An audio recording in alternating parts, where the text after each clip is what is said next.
नमस्कार दोस्तों, स्वागत है आपका आज की ताज़ा खबर में। आज तारीख है 8 सितंबर 2025, दिन सोमवार। तो चलिए बिना किसी देरी की नजर डालते हैं आज की बड़ी सुर्खियों पर, खासकर उत्तर प्रदेश की उन बड़ी खबरों पर जो आपके लिए जानना बेहद जरूरी है। देश आज से 400 वर्ष पहले की बात अगर करेंगे तो देश का सबसे समृद्ध राज्यों में था। व्यापक लूट खसोट और अराजकता के बावजूद, यानी विदेशी आक्रांताओं के हमले भी हुए,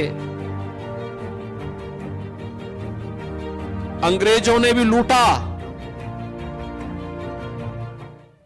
उस सब के बावजूद जब ये देश 1947 में स्वतंत्र हुआ था,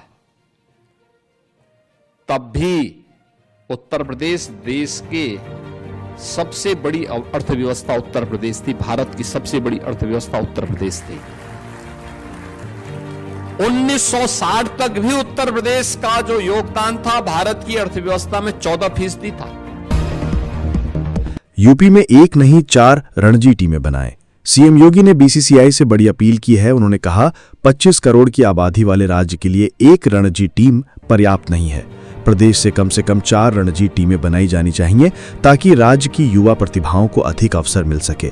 हमारे यहाँ लाखों युवा क्रिकेट खेलते हैं और उनमें से बहुतों को सही मंच ही नहीं मिल पाता। अगर 4 टीमें होंगी तो खिलाड़ियों को ज्यादा मौके मिलेंगे और भारतीय क्रिकेट को भी फायदा होगा। सीएम योगी का पूर्व की सरकारों पर हमला, कहा कि जब स्वार्थ और वोट बैंक।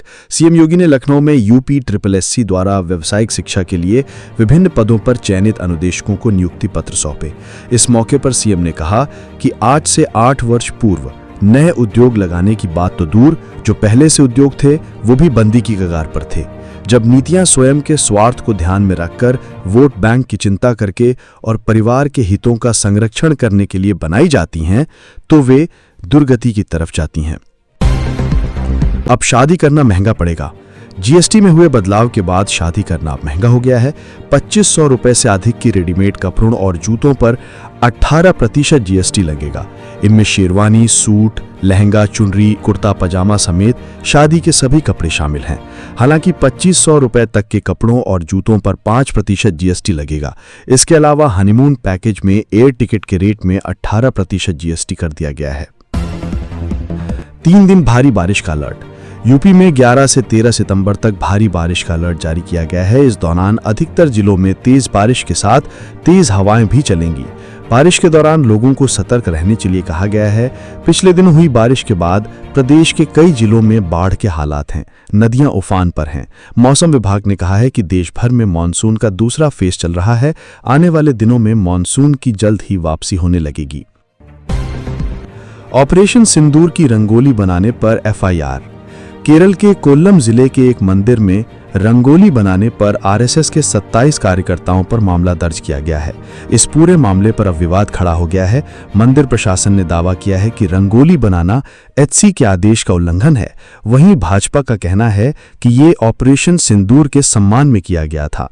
गौरतलब है कि HC ने मंदिर परिसर के आसपास राजनीतिक प्रतीकों जैसे फोटो चिन्ह आदि पर प्रतिबंध का आदेश दिया है। यूपी में सरकारी अस्पताल में मिलेगी cancer high pack chemotherapy. UP में पहली बार पेट के कैंसर मरीजों को हाई पैक कीमोथेरेपी की सुविधा मिलेगी। ये सुविधा कानपुर के हैलेट अस्पताल में शुरू होगी। चेन्नई से मशीन मंगाई जा रही है। ये थेरेपी पेट, अंडाशय, आंत, अपेंडिक्स के कैंसर में कारगर है। अभी तक यूपी के किसी सरकारी चिकित्सा संस्थान में कीमोथेरेपी की सुविधा नहीं है। पेट के कैंसर मरीजों को हैलेट में पहली बार हाई पैक कीमोथेरेपी दी जाएगी। यूपी का ऐसा पुलिस स्टेशन जहां 37 सालों से दर्ज नहीं हुई FIR, आपसी समझौते से निपटते हैं विवाद।